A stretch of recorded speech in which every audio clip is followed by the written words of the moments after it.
Good morning, everyone. How are we today? We're going to be singing a congregational song, Join Together, so feel free to sing along.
Alexa Ehrlich and Lauren James. Yes, we're joining together in love. Good morning, everybody.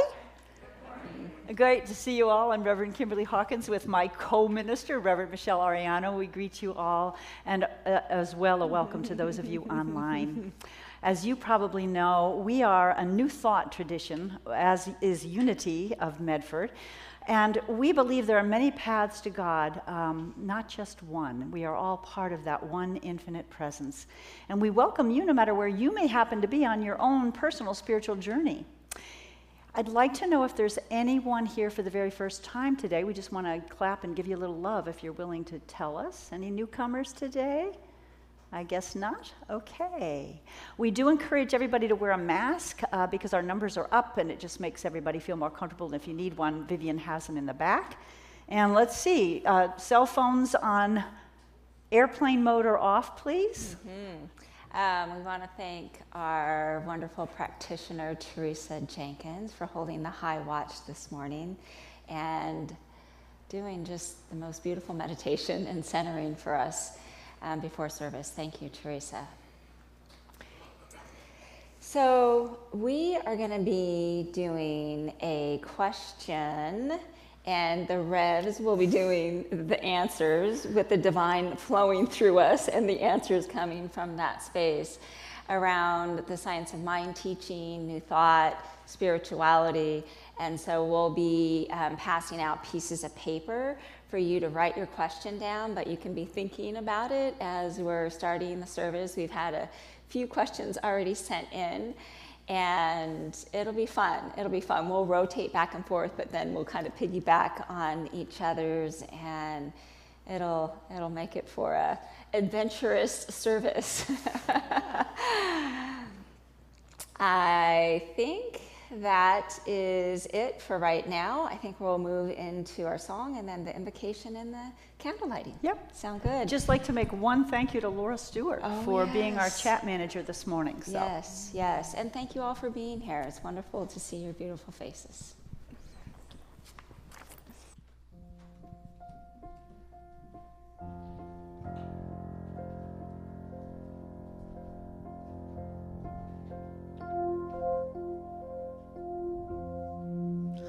In the silence there is peace. In the silence there is unspoken joy. In the silence there's release from a world filled with chaos and noise.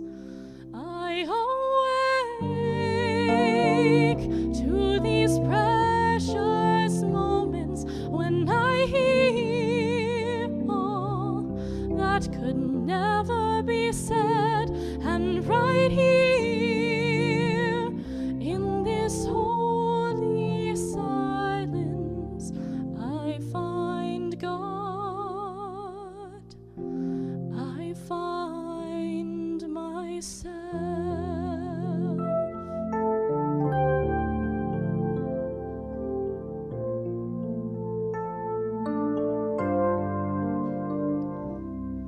In the silence there is peace.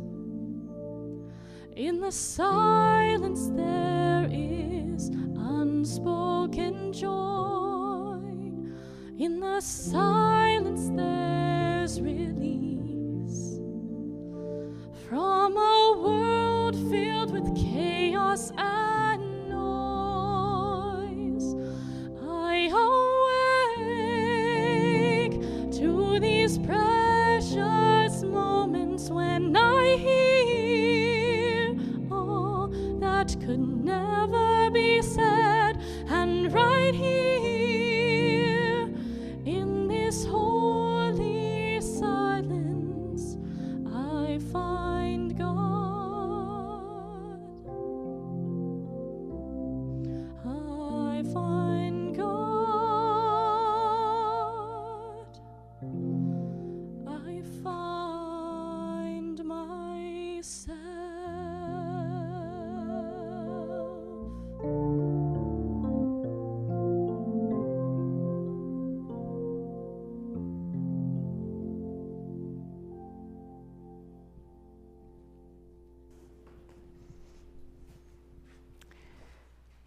I find God, I find myself. Here in these precious holy moments, how good it is to settle in, to sink into that knowing, that felt presence of the divine in and through all of life. That one source, all powerful, all knowing, ever present, eternal life that is complete goodness, beneficence, wants only our highest and best good, takes joy in expressing itself as each one on the planet, as peace, as love, as harmony, as power, as joy and beauty, and so much more. How good it is to be still a moment, to take a break, a Sabbath break from our busy lives, and remember our source and who we are and who each one we look upon is. So I bless our time together. I bless our musicians, our High Watch practitioners, my co-rev minister, myself, and each one here and each one listening online, knowing that as this service unfolds, somehow in the magic of divine order, we each receive something we were needing this morning.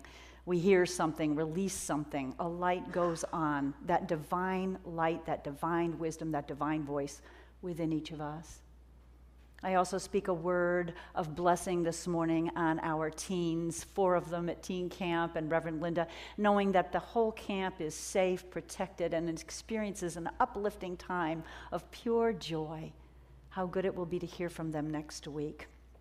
And I speak a word of blessing for anyone who is in pain, anyone on the planet who's experiencing difficulty, knowing that God's Spirit, love, is always right where we are, each of us.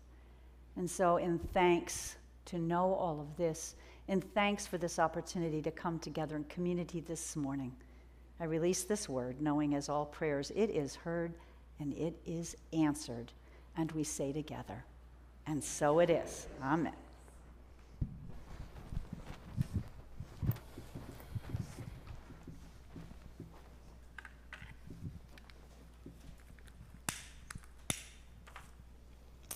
I'm lighting this peace candle that represents the light within each of us.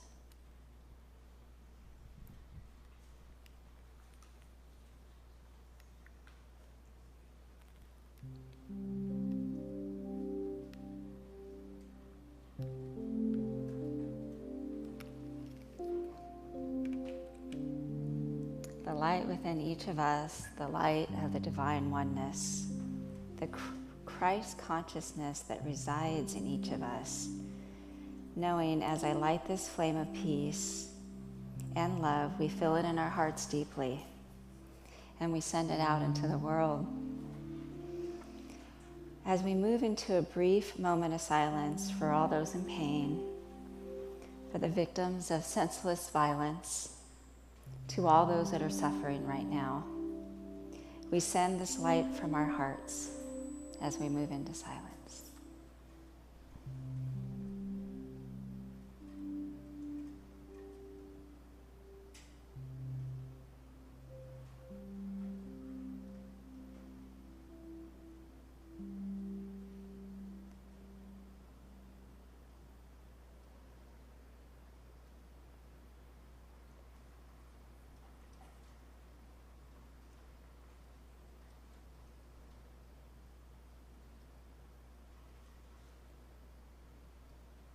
And as we send this light and this love, we feel the connection and the oneness and the healing and the love, knowing it is so, and so it is.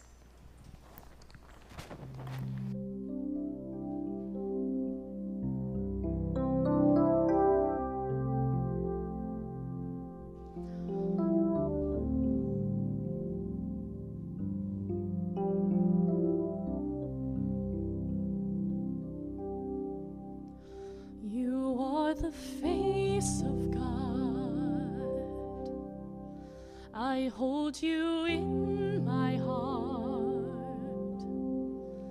You are a part of me. You are the face of God. You are the face of God. I hold you in my heart. You are a part of me. You are the face of God. You are the face of God. I hold you in my heart. You are a part of me. You are the face of God.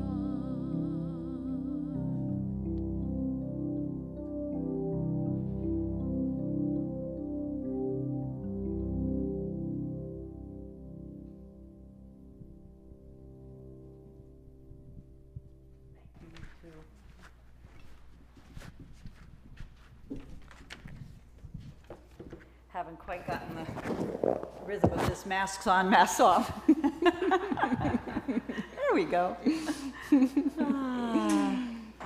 All right. So we thought before we collected your questions that it would make sense for us to read this morning a statement our founder Ernest Holmes wrote about what we believe. which are the main tenets of our science of mind philosophy. And that may spur some other questions that you may have. So, Rev, you want to kick it off for us? Sure. What we believe. We believe in God, the living Spirit Almighty, one indestructible, absolute, and self-existent cause. This one manifests itself in and through all creation, but it is not absorbed by its creation. The manifest universe is the body of God.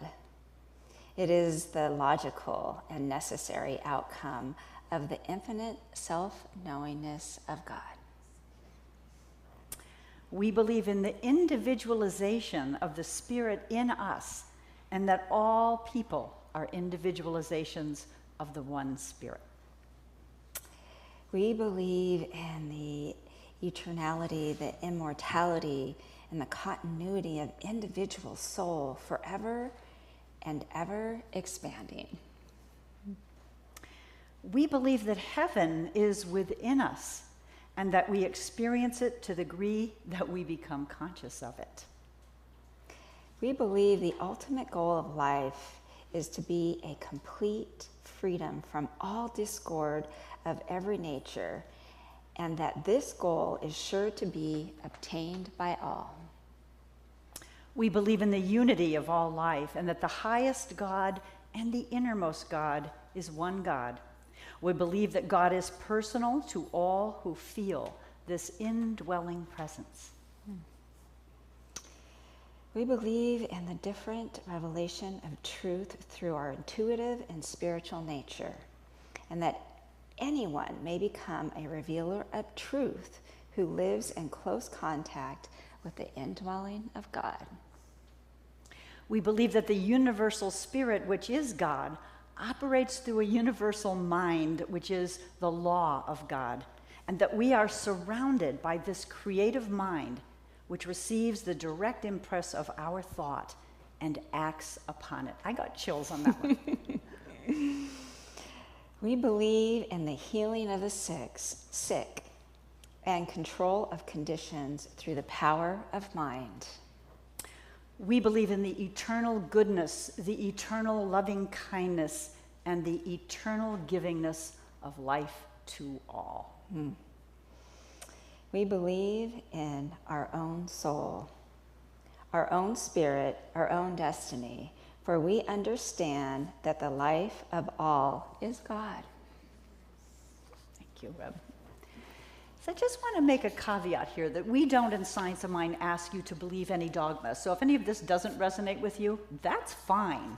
And our founder, Ernest Holmes, used to say, we're open at the top so that as we discover more truths through science and other disciplines, we may evolve in what we believe. We're going to ask the musicians to play a little song under while you guys, if you would, pass your slips of paper. You got your slips of paper when you came in, right? Did you? Yeah. Pass your slips of paper to the aisle if you would, and the ushers will collect them, and we'll just make random choices. And you guys get to design the talk today.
Okay, so I am going to start with one that was sent to us.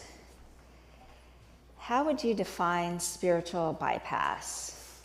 When you recognize that you are engaged in it, what tools do you use to get out of it? Ooh, Nobody that's a here good does one to that. start with. No one here does that, right? You hear the giggles. No, I never do that. Oh my goodness, I could go on for an hour about this one. We are spiritual beings having a human experience. And we have a lot of emotions and feelings. And we are designed to feel those feelings. And those feelings sometimes feel good, and those feelings sometimes feel bad. The beauty of life is a lot of times those feelings that don't feel so good, when we look back a week later, a month later, a year later, we see how it served our spiritual path, how it helped us open our hearts more, helped us grow more, helped us expand our consciousness more. So one of the things that I do when I'm feeling like I'm not wanting to feel something that doesn't feel so good, I think about Thich Nhat Hanh and I think about Pema Chodron, and they talk about sitting in the middle of it. You know, I'm going through some personal changes in my life, and I'm feeling a lot of emotions around it right now. From my heart being open to sadness, and I sense myself wanting to get busy. Oh, I'm gonna go play a squirrel, bird, hike. Anything I could distract myself, and when that's my knowingness, my awareness, that I need to sit with it. I don't need to stay in it forever. I don't need to dwell in it. I don't need to have a 5-day pity party, but to allow the emotion to move through me and honor all of my feelings is an incredible blessing to myself. And you know, Rev Kimberly and I were talking this morning, spiritual bypassing, a lot of times we think of it as sugarcoating the challenging times. But it's also sometimes forgetting our divinity when things get hard, when we get stuck in those challenging times, and maybe there's some light that wants to come through that we're not ready to feel yet. So it is the yin and yang, the light and dark, the balance of those two, of allowing ourselves and trusting our soul and our connection with spirit and oneness to allow things to move through us. And there's always that knowingness that we are divine, beautiful, spiritual beings, right and perfect, unconditional love, unconditional beingness. Thank you, Rev. Thank you.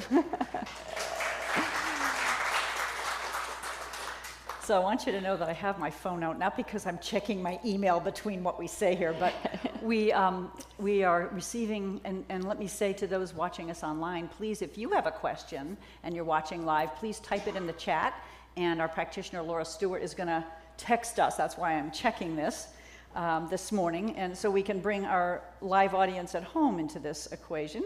So if I can get to Laura's, here we go. Nope, I'm going to have to do this. Here's another one that came in line, and then we'll get to these juicy ones in the basket. So this one came in online.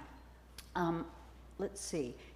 What does being a metaphysician mean to you, and how does it influence the way you live and show up in the world? You know, that's kind of an odd, we hear that expression, metaphysician. To me, metaphysics simply means a science beyond the physical science. You know, any of us that were taught physics in high school, you know, the law of an object in motion tends to stay in motion, gravity, all those physical laws. But what we know now, especially with quantum physics, is there's a whole other realm of science that isn't bound by physical laws. We know, and Alan and I are going to be doing, Alan Aykroyd and I will be doing a little talk at Rogue Valley Metaphysical Library in August about this. Right now, that meta-science is confirming what we know in science. So how do I live my life as a metaphysician? Well, for one thing, Instead of an object in motion tends to stay in motion, which we all learned in physics class, what I know is a condition in effect right now does not necessarily have to stay in effect.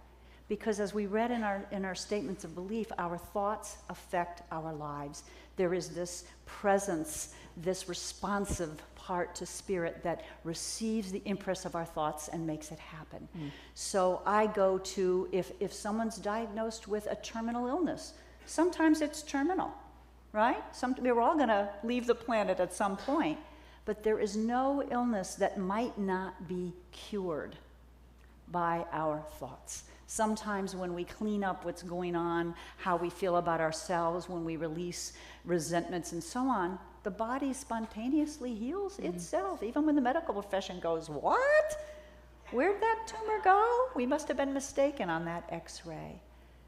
So it's a beautiful way to live in a grander notion of oneness and connection. And again, quantum physics is proving oneness. There are so many experiments where they take electrons and split. I don't know, Alan, you should be up here with me, but they take the two electrons that have been in sync with each other and take them thousands and thousands of miles apart. And when one electron moves this way, the other one mirrors it.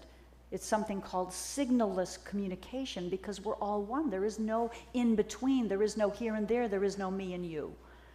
So that's a beautiful thing, a beautiful thing to know. And boy, in this day and age, isn't that a beautiful thing to remember and live by, that there is no me and you. We're all one. Ah, beautiful, Rev. Thank you. The only thing that I want to add to that, because it's just saying what you said in Michelle bullet point way, is everything is energy, and our thoughts are energy. Like, that's the powerful part, right? Like, Troward knew about that before there was any evidence of quantum physics. And I just think that's so cool. Okay, go ahead. We need a drum roll up here, right? Oh boy, we just like pick the whammies to start. Why does God allow bad things happen to good people? Right? Isn't that the question of the time of religion? Isn't that the question of right now? With everything that is going on in this world? Ooh. You know, there is the human experience and there is the spirit experience. And this question is one of those questions that I don't take lightly. I don't just want to whitewash it or bypass it or make it seem like it's, oh, just see the light and you're fine. Like that, I'm not. The light is always there, but we're going on our journeys, and sometimes it's hard to see that light. When I will give a personal example. After I lost my niece, and when I was in a car accident, and I had 6 breaks, 3 in each leg, foot, couldn't walk for a couple months, and then had to rehab my way back. I was on a couch, and there was a part of me that knew there was something bigger happening, but I couldn't see it. But I knew that I'd see it when I was ready to see it. That was my faith.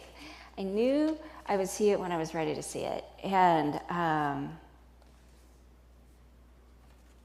my older sister, my amazing, beautiful older sister, who lost her daughter, my niece, told me 4 or 5 months later, she came and surprised me to visit me. Her pain was so intense, her grief was so intense, and she would never, ever, ever have wanted me to go through that accident. But when she talked to me, she felt like I was the only person that was so there for her, because I was physically going through pain and we could relate to each other. And she said, in some kind of weird, cosmic, maybe God way, spirit way, this all happened because you've been my angel. You've been here for me.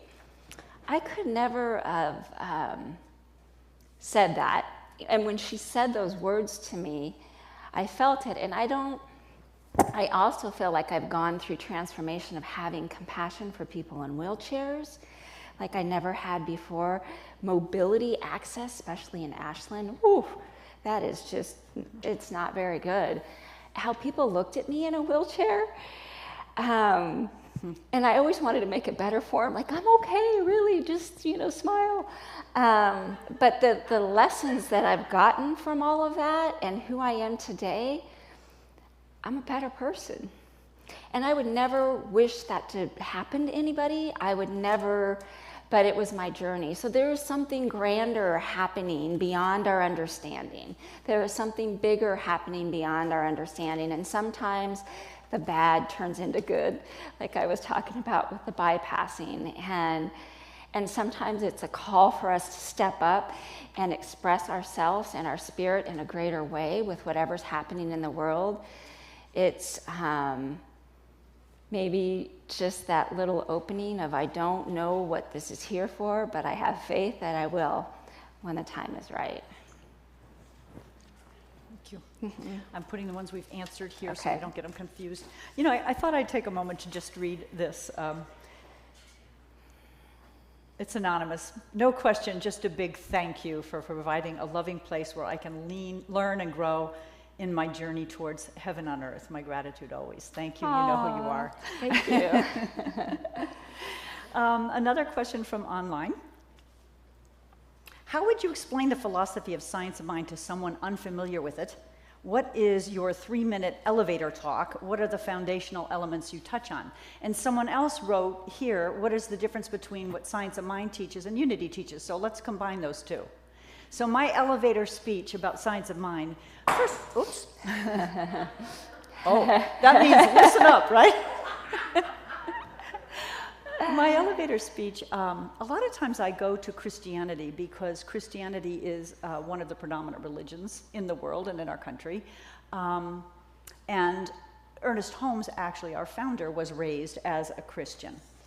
And so I say, we believe a lot about what Jesus, the master teacher, taught. We believe that God is all there is. That's another question there we'll have to get to in a moment. We believe that there is only one power, that is God. Jesus said, if you have faith the size of a mustard seed, you shall say to that mountain, move henceforth, and it shall move. That's another example of metaphysics. He was a metaphysician. He didn't believe that we were bound by physical laws. He knew there was a power greater than anything like that. So I say we believe God is all there is, therefore we are part of it. There's nothing else to be made from, right? There's a power for good in the universe and we can use it, like Ernest Holmes said, and Jesus so demonstrated. I talk about how innately we are the goodness that God is, and yet we were given freedom. We were given freedom of choice, so we can make stupid choices, right? We all have, haven't we? I bet there's nobody in here. I know I have. But at the core of who we are divinity. And we need to not only keep remembering that and honoring that in ourselves, but respecting that in everyone else, whether they're behaving the way we want them to or not. So I think that's my main elevator speech. And as for the differences between unity and science of mind, really, if Jean got up here and read again the 5 principles of unity, which if I had them handy, I would read to you, they are the same. What you usually find as a difference is it's a bigger focus in unity on Jesus and his teachings. In Science of Mind, we absolutely embrace that, but our founder studied all of the major faith traditions, the sacred scriptures.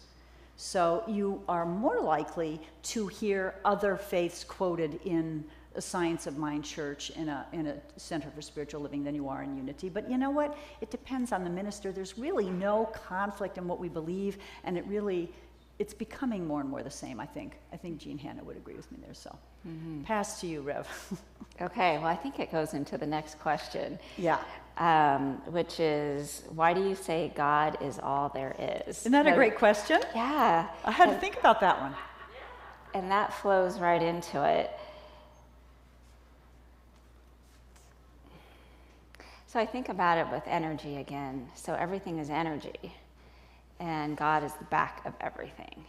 And it breaks down to God is in everything. God is in all material things, all nature things, all earth things. That is the interconnectedness, that is who we are, which is the definition of quantum physics. It is the backing of it all.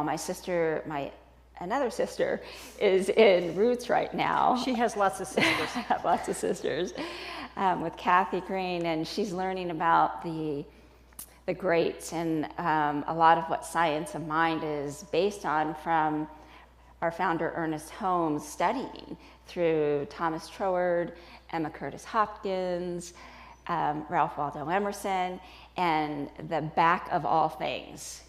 And Carrie said to me, I just couldn't figure out what that meant. Like, I kept thinking about it over and over and over and over again. She's like, now I get it. Now I get it. Now I see God is in all things. And for me, when I can get centered enough in myself, I see and feel that. I see and feel that. It's when I'm out of center that I have a hard time seeing and feeling. And I also understand in my earthly experience, I can't understand it all. I can't always see it. I can't always understand it. And that's okay too. A mystery. And I want to piggyback too, again from quantum science, from quantum physics, talks about the unified field. Everything is consciousness. Michelle called it energy. Everything is energy or consciousness, and it is everywhere, the ground of all being. So there's no separation, and God can't be in one thing and not in another. Even though we see things that we may think are ungodlike behavior, that's our free will. So this idea of oneness is so supported by science as well. Everything affects everything. And the whole thing about waves and particles, we know now that energy exists as waves, and it doesn't crystallize into something we can see until it's observed. That's pretty woo-woo, isn't it? But that's what scientists have found. So again, I just love the way science supports what we've known for eons through many spiritual traditions. Now, what else we got here? Oh, what advice would you give your past self and future self? We maybe should both answer this one. Wow. Oh, wow. Well, at my ripe old age, which shall remain unrevealed, I think the biggest advice I'd give my past self would be not to be so hard on myself. Really to love myself, and that would include not trying to prove anything. I grew up in kind of a dysfunctional household, and it was functional in some ways. I mean, I learned, we've always gotten gifts from our upbringing, and I had many, but I also had a lot of abuse and craziness. And so I kind of learned to try to prove that I'm okay. And so if I could have gone back there to that little girl and told her, you know what, sweetie, you don't have anything to prove. You're so perfect just the way you are. That would be my advice to my past self. Advice to my future self, I think it would be to go for it completely and be your authentic self. Keep going, and let go of anything that's telling you can't just be you, because I think each of us, as I've said many times, has been given a unique set of gifts by the divine. And we're meant to use them, and we're meant to be them. And no matter what we've been told by society, by teachers, by well-meaning parents, or parents that maybe weren't so well-meaning, we're here to express that, because the whole world is diminished if we don't do that. And I guess the other thing I'd give my future self would be just a reminder that God's always with me. I'm never alone, and there's really no need to worry about anything. We should do that little song, Don't Worry About a Ting. How about you, Rev? Well, it helped that you answered it first, because I got to think about it a little bit. My past self, very similar. I'm sure a lot of us can, get on board with this one as one of our top advice giving would be that you're worthy and that you're beautiful just as you are. I've been incredibly hard on myself in the past. The spiritual journey has helped me to love myself more and more. It's a continued journey. and that God's got me. God's got me, always, always got me. Spirit, God, divine, cosmic muffin, whatever we want to call it, Christ consciousness.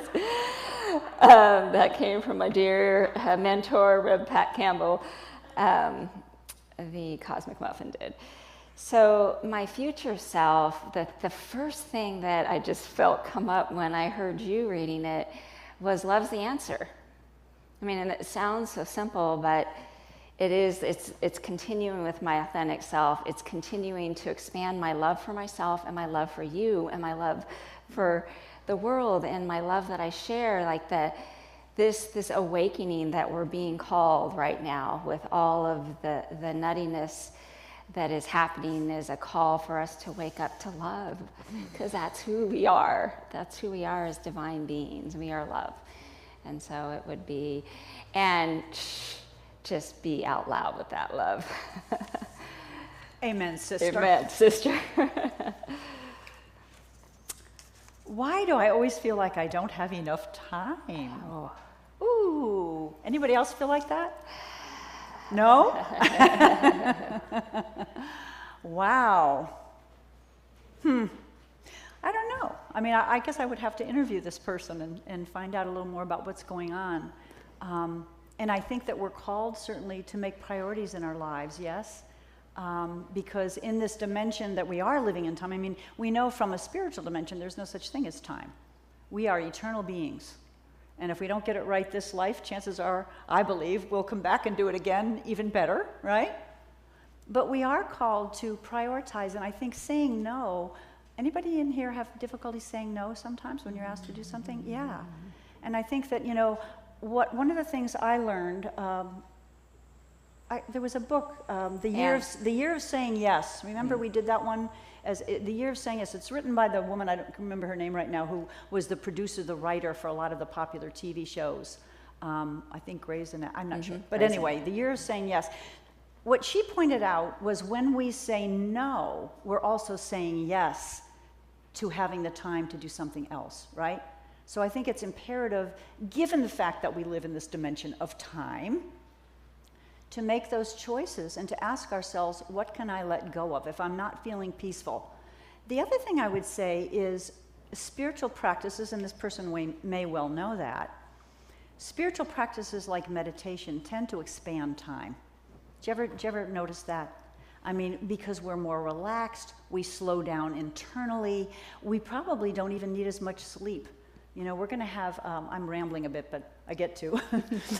Some of you have gone to the Tibetan bowl meditations that Karen Parnell did. We're going to have her here on Friday, the first Friday, I believe it's August 1st, and to do 2 sessions. And she used to say when she did those beautiful meditations that 45 minutes with the bowls is like sleeping for 4 hours.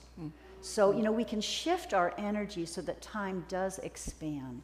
But I really do think we're called to, what is it? Teresa so beautifully said in the meditation this morning, what is your deepest intention? What is your deepest intention for this life? I think doing that. And the other thing that would be great would be to see a practitioner or a minister who is also a practitioner and do a visioning, and get clarity about what is it you want to keep doing and what perhaps do you want to let go of. You want to add anything there? I do. That one was really hit home for me when I was a newbie to the teaching and I was soaking up all the classes. And again, friend, mentor, Dr. Rev. Pat Campbell, got to know me quite well since I went from class to class to class. And I had this thing with success. Like I felt that I could be successful, but it was a struggle to get there. And that was so strong in my belief system that I didn't even realize that I was putting it into the universe.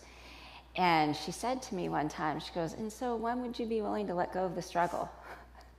And just know that you can be successful and know that you are successful.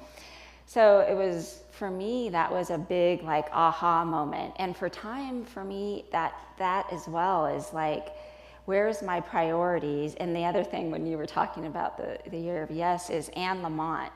No is a complete sentence.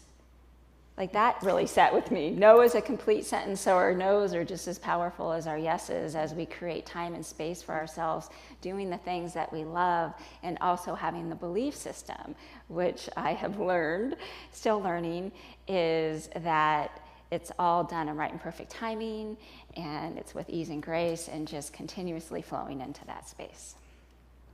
I think it's your turn to pick. It's my turn. Probably have time for one or two more, and then we'll wrap it up. And I think we won't get to all of these, but what we've done in the past is taken a look, and maybe our practitioners or Rev Michelle and I can use some of these questions to do a practitioner corner in the newsletter. It should be fun. Mm-hmm.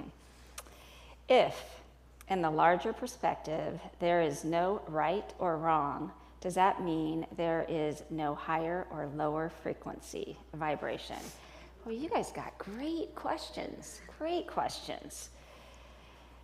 So there is lower and higher frequencies. Love is a higher frequency. Love is the highest frequency. And the lower vibration is more of the shadow, the lower, the challenge, the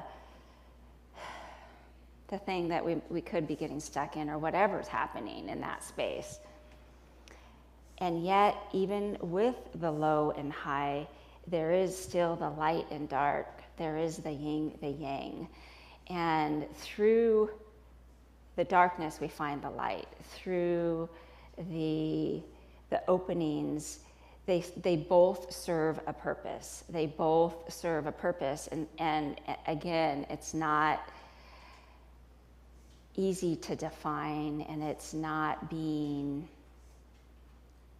brushing over it, but there is this experience that we're having in life. Like, we were called in to experience spirit in the flesh, forgetting our oneness and coming into this world and reawakening to our higher power. And all of these things that come through us can serve as food, as light, as to help us reawaken. It's also those shadowy things that help us reawaken. So a quick example, and Jean and I are going to be doing a shadow workshop at the end of the month, and I'll talk about that later, is the things that my childhood challenges and traumas. As I've worked on healing and integrating back to myself, I can see the blessings, not all of them, I can see the blessings of some of them. I'm still learning, I'm still growing. And as a child, not feeling like I always had a safe place to be. And fast forward, I'm a CEO of a Boys and Girls Club, and we serve 4,000 youth because I want to create a safe place for those youth to be. Mm-hmm. So you can see how, it interlocks and it weaves and turns, and there's no exact answer for it. There's no exact, but it's just a little example of a corner of it that I'm sharing with you through my life. Thank you. I want to take a quick peek here, because I think this will wrap up. I got the part of it, is there a higher and lower frequency? Absolutely, and I'll talk a little bit more about that. If in the larger perspective there's no right or wrong, that's interesting. Because there is a choice that is the higher, isn't there? And there is a choice that is the lower. The best book I know about this, many of you probably know, is Hawking's book, Power versus Force.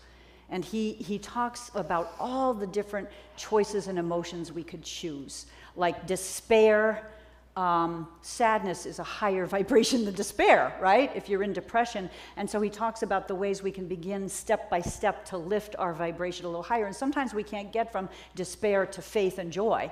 Sometimes we have to do it step by step, but absolutely there's a difference in vibration. Mm-hmm. So, thank you. Let's give everybody a round of hands. Thank you. You're doing a prayer, right? Yes. I think Rev Michelle's going to do a little treatment to know that all of these prayers, these questions are answered. Yes. So just taking a deep breath in and releasing it. And just becoming ever so present to this very moment. That's all there ever is this very present moment. And as we breathe into the nowness of this ever present moment. And as we do that, we feel into this divinity that is within each of us, this God presence, this overflowing heart and soul and oneness and isness.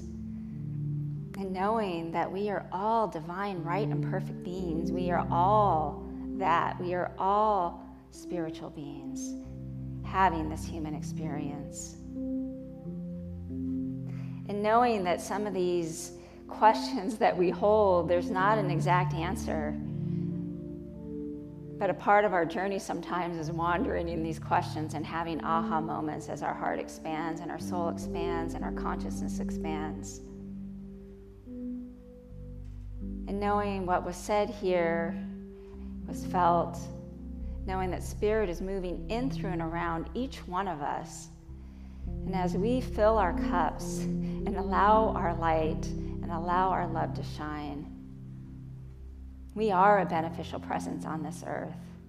We are part of the tipping point. And as we feel this love and as we love ourselves, we send this love out. And we send this peace out. And we send this community and this connection and this oneness. We send this out with such grace and with such light and healing and love and oneness. Knowing that God's got us. By the grace of God we go. By the grace of God we go. God's got us every step of the way. And knowing that this is the truth. This is the divine in action. I give great, great thanks for each individual online, present, sending it out to the world with love. Knowing that it is God, it is now. I release it into the universe, knowing that it is done, whole, and complete. And together we say, and so it is, and so it is.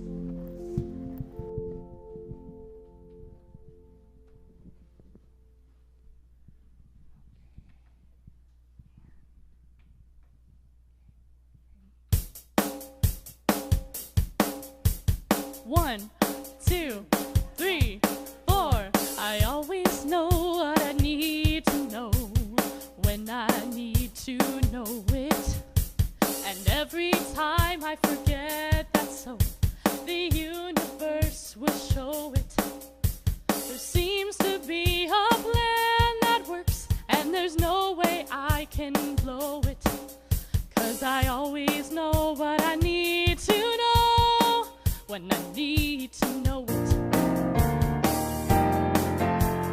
How does the mighty oak tree face the changes autumn brings?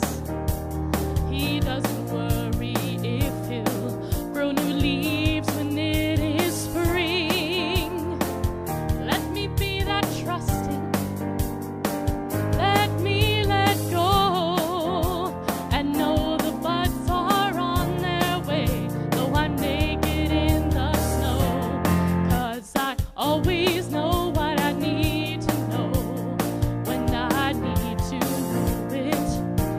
And every time I forget that, so the universe will show it. There seems to be a plan that works, and there's no way I can blow it. 'Cause I always know what I need to know when I need to know it. How does the tiny robin feel when she finally leaves the nest? She takes a giant leap of faith and lets nature do the rest. Let me be that faithful. Let me dare to fly. Though my wings are frail, they will not fail. There's a simple reason why. 'Cause I always know what I need to know when I need to know it. And every time I forget that, so the universe will show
when I need to know it.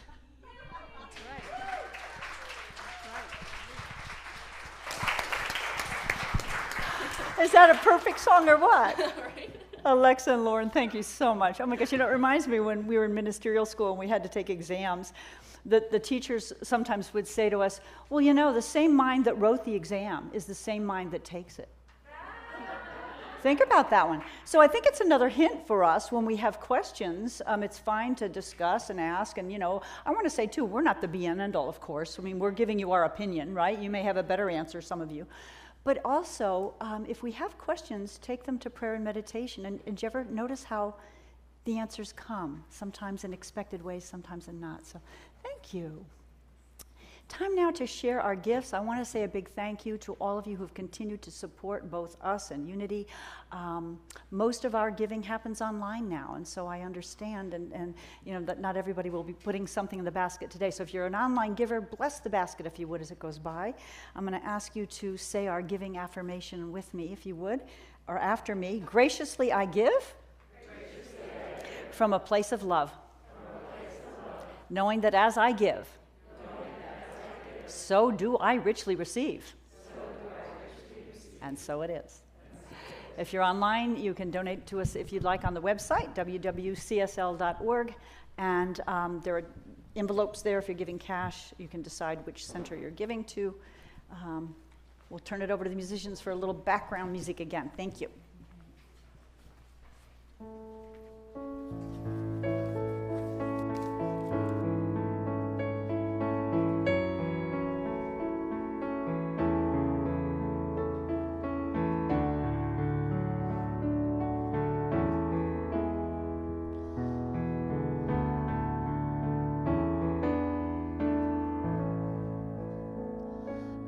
I'm so blessed, I am so blessed, I am so grateful for all that I have. I am so blessed, I am so blessed, I am so grateful, I am so blessed. One more time. I am so blessed. I am so blessed. I am so grateful for all that I have. I am so blessed. I am so blessed. I am so grateful. I am so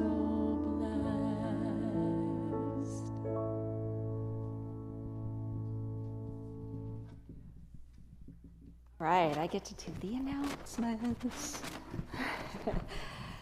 What a fun service with you all. Thank you for creating the service with us today. You know, one of the books that I read was by Elizabeth Lesser, and it was called Broken Open. And it was about those challenging times and breaking open to transformation, and it just really spoke to my heart. So I thought I'd just bring that into the space today.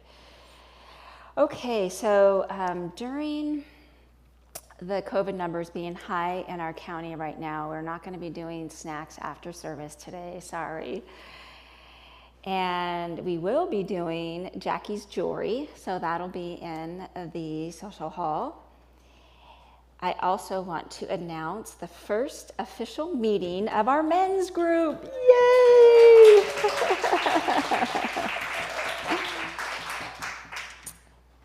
See Alan Aykroyd for details. Alan, you want to raise? Okay, awesome. It's the first group that they're having is at 11 a.m. on Monday, July 11th, at Matt Belzano's home in Medford.